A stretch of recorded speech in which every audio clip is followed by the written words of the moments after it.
বোন হিসেবে আমার আপনি তো বলতেছেন আপনি বিএনপির পক্ষ থেকে আছেন, আমি ছাত্র দলের পক্ষ থেকে বলছি আছেন। তুমি আমার ছোট ভাই না আপা, আসলে এগুলো হয় না, এগুলো হয় না। আমরা এখানে কি হয়? শোনো, তোমরা কি করবা, কি হয়?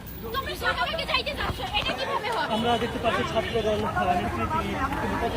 আপু কি চাচ্ছেন, কি করতে যাচ্ছেন? আমরা তাদেরকে বলছি যে তারা যদি তারা তো অনেক তাদেরকে নিয়ে তাদের জন্য দাবিগুলো যৌক্তিক, তারা যেইভাবে পরীক্ষাগুলো দিচ্ছে তা অবশ্যই অমানবিক হয়েছে।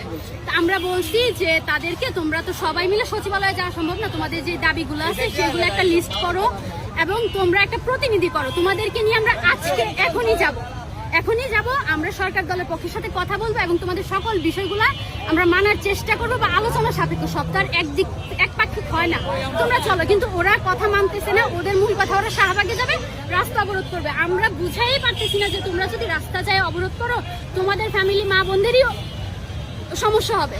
গত 2-3 দিন ঢাকা শহর পানিবন্দী।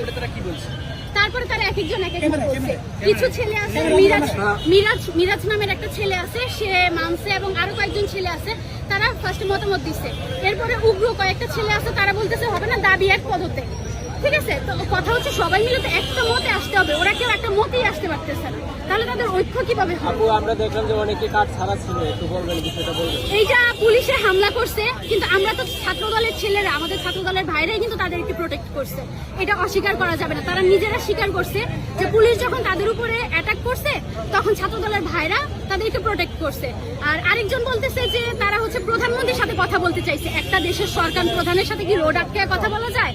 যখন আমি প্রশ্ন করছি যে তুমি যে রোড আটকায় কথা বলবা, এখন তোমার পেছন থেকে আরেকজন যে প্রধানমন্ত্রীকে একটা আক্রমণ করবে না, সেটা কিভাবে তুমি গ্যারান্টি দিতে পারো? বলে আমি গ্যারান্টি দিতে পারি না। তাহলে দিতে পারো না, তোমরা এইভাবে রাস্তা আটকায় কথা বলতে যাবা কেন?